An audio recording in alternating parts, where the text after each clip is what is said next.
Sure. Andy, do you see Stearns making a decision on Buck Showalter fairly quickly? What do you see? That's been shrouded in mystery a bit, Chelsea. And as someone who like to think I'm okay at getting information out of that organization, that one's been tough to read. The best I can probably tell you is not that helpful. Is that I'm hearing it's probably like 50-50 at best for Showalter to come back, which is kind of a hedge. But I think that also tells you that it's different from Epler, obviously. I was able to report, as were others, and right immediately at the time of the Stearns news that Epler would be the GM, and we haven't been able to report that about Showalter. Epler and Stearns are not technically allowed to talk about this right now, or call in with Stearns or anybody. I'll choose not to be skeptical about how that works, but technically Stearns is not a Mets employee until October 2nd. He can think about it, of course. And there's some awkward timing here in that his old manager, Craig Counsell, will be a free agent after the season. But Stearns is introduced as the Mets president of baseball on October 2nd, and Milwaukee has to play in October. So how do you do that if you're the Mets without framing it like, we'll take Buck back here if Counsell won't come? I just think it'll be the optics of that and how that plays out for a few weeks could be a little awkward. And technically, of course, Stearns is not allowed to feel out Counsell about that at all. I guess they could talk now. Stearns works for the Brewers today. Maybe he should get on that. But anyway, that's a little tricky. Other than Counsell, really, I kind of struggle to see what the alternatives are. And the same thing here at Yankee Stadium, talking about Aaron Boone. Like, the front offices here is like, who's better than Aaron Boone we're going to get? And I think the similar logic could be applied to Showalter. He's not a perfect manager. Nobody is. But he's obviously a brilliant baseball mind. And he was really out there.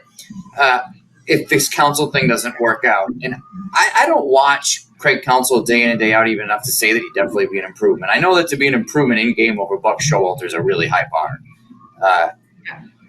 He's just a brilliant baseball guy for whatever else he brings. Yeah, no, for sure. I think that's a really great point you just made, Andy. So, Andy, what do you think Stearns' first move will be as president of baseball ops then? He doesn't seem like somebody who needs to come in and make a move. And there isn't anything that needs to be done right away. He's coming in, obviously, at the beginning of October. Free agency is a month away. He's got time to prepare for the GM meetings early the following month. So probably just getting to lay the land, laying groundwork. I would expect there to be some hires. The Mets have a pro scouting director position open. They have player development position open. So just backfilling some very important but not visible jobs is probably going to be really important. Deciding on coaches, talking to Epler to figure that out. Coaches deserve to be notified as quickly as they can if they're not coming back so they can seek another job.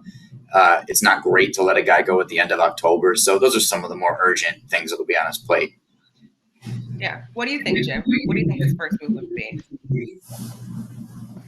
Well, I think that settling the manager's position has to be the priority number one. And I think, to Andy's point, if he has somebody in mind like a Craig Counsell, it is a tough transition while they're in the postseason. Now, I had a conversation with Matt Arnold, the general manager of the Milwaukee Brewers, just yesterday about Counsell's position because he is a free agent at the end of the year.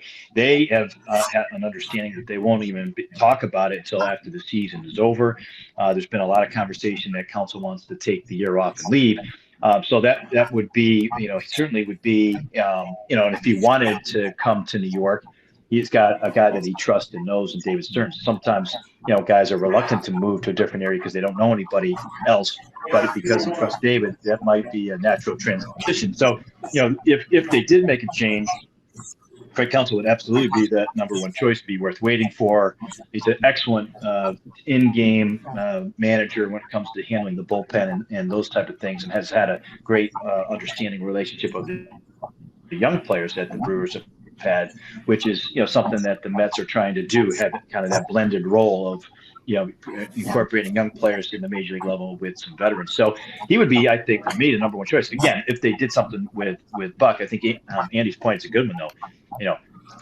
Coming in, you could very easily see him, David Stearns, saying, I want to evaluate myself the job and role of the manager for a year. You know, I know Billy Upler's had a chance to talk to him and had a relationship with him, but for me, I need to put my eyes on it too. That would be fair to me. It'd be fair to Buck, fair to the organization. So I can see the conversation on both sides of it, at least from the front office perspective.